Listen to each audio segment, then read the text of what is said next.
na lang makita ng boss niya, yung sersan niya, yung pagnanakaw niya. Magbali na maging kangkong pero hindi ko gawin yun. Mo yung pag-aari ng iba, hawak-hawak mo nasa mga kamay mo. Nasa possession mo yung belongings ng iba. Yeah. O anong kakatwiran mo? Totoo Hey, yun that's naman. mine. Oo. Yung mukha nga po ka nagulat eh. Mhm. Di ba? Paano nakakita ng multo? Kala mo nakita si Casimero sa harap pa personal eh. Barrios minaliit ni Eddie Hearns, Pacquiao target ang belt ni Rolly Romero at prank ni Jason Casimero kinasahan ng kilalang kritiko sa pamamagitan ng pagpitik ng sombrero scenario. So una sa mga balitang boxing na minaliit ni Eddie Hearns si WBC welterweight champ Mario Barrios nang mauwi lang daw sa draw during sa laban, versus sa past prime at 8th division champ Manny Pacquiao. Ayon pa niya na kung si Boots Ennis or si Norman Jr. pa ang nakaharap ni Pacman ay durug-durug daw ito. Meanwhile napabor si WBA 147th pound champ Rolly Romero sa ideya ng Team Pacquiao na isang duelo ngayong taon versus sa Pinoy Pride. Nasa kanya na raw ang lahat ng prerequisites para ma-materialized ang laban tulad sa pagiging champion at the same time ay under sa Mayweather promotion at TBC ni Al Haymon. Magaling rin itong mag-hype para tangkilikin ng mga fans like sa laban versus Kingery at Tank Davis. Si Gervonta Davis ay isa sa napipisil nila subalit mas malaki ang chance na si Romero ang pipiliin kung belt ang hanap. Pero kung ang pag-break sa record na PPV buys ay si Davis ang mas malapit sa katotohanan.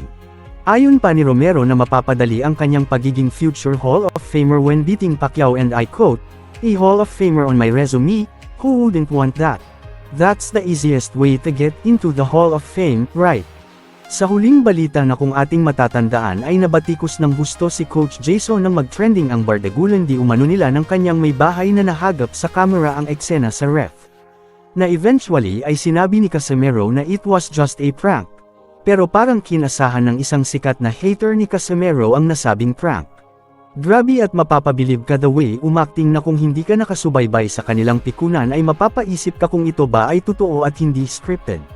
Kayo na humusga kung sino ang magaling sa pag-arte between Jason at sa nasabing kritiko niya. At video courtesy tayo kay Kuyang Joseph ng PSYT.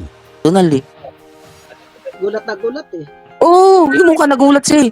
Yep. Ako pasensya na sa mga Silver Boys fanatic dito o sa mga tagapagtanggol. Mahirap ipagtanggol to. Ito sitwasyon niya ngayon. Eh, di siya Isang mag- kasuhan dun eh. Isang pasensya lang to. Yung pasensya medyo tatanggapin natin pero may isang pasensya sa mga Pilipino sa Amerika kasi pwedeng maging cause yan ng malaking impact sa mga Filipino na Filipino hindi pala pwedeng Ilo-lockdown pagkatiwalaan. tayo. Ilo-lockdown tayo niyan. Yan. Exactly, mami. Ba't tumatalon? Kakahiya eh. Big deal. Hindi ako, sabi natin, sombrero, pero big deal yun. Influencer ka, tapos meron bang influencer na nagnanakaw? Pag hindi sa'yo, wag mong damputin. Eh kung nasa Exactly. mo, nasa ulo mo, pag nanakaw na yun. Pwede kang kasuhan din yun, Jim. Oo. Ikaw makita mo, sombrero mo, suot-suot ng ibang tao.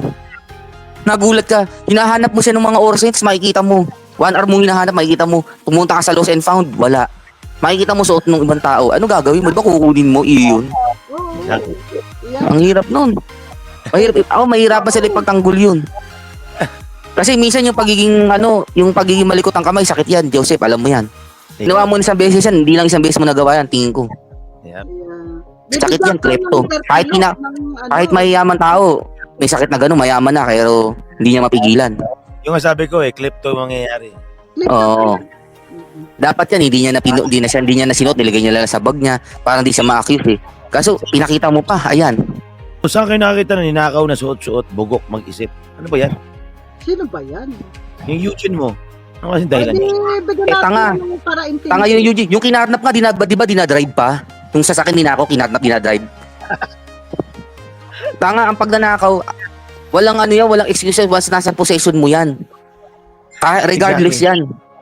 Kahit nga di mo alam na ninakaw yan, basta nasa possession mo, kahit di ka kumuha, binenta sa'yo. Pwede ka rin kasuhan eh. Dahil bumibili ka ng nakaw na gamit.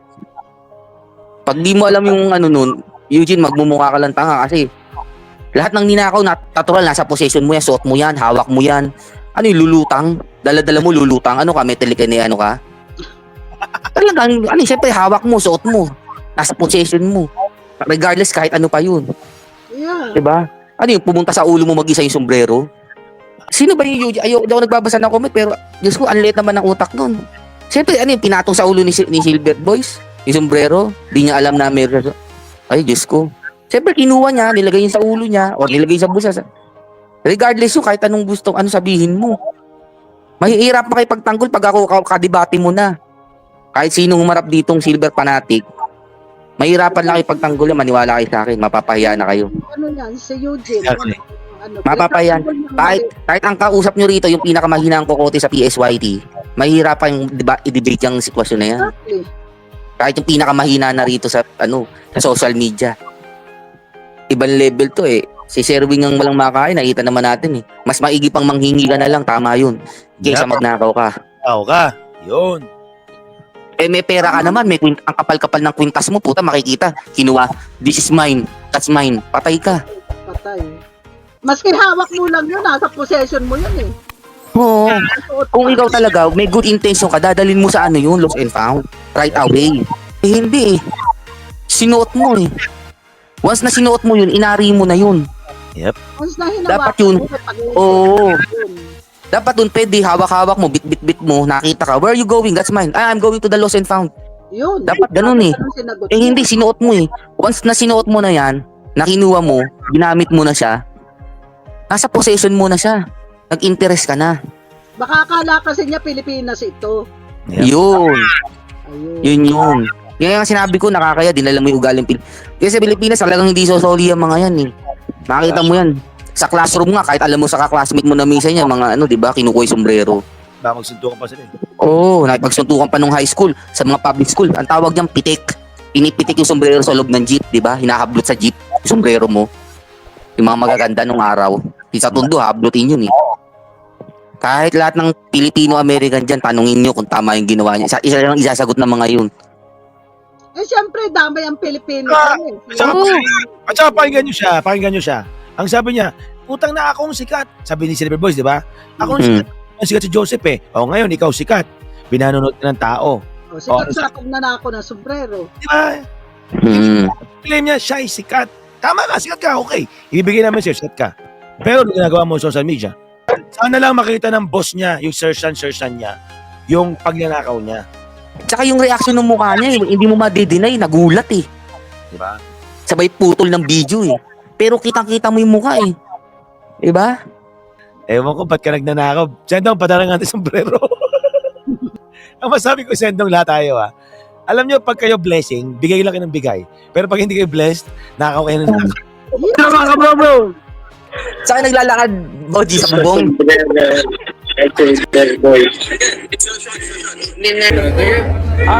Sir Sean had. It's mine. Oh, It's my yeah, it's my company.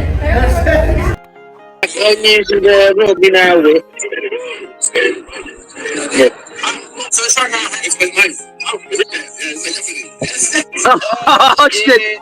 It was mine! It was my company, oh! Oh, inuwa sa ulo niya yan, oh.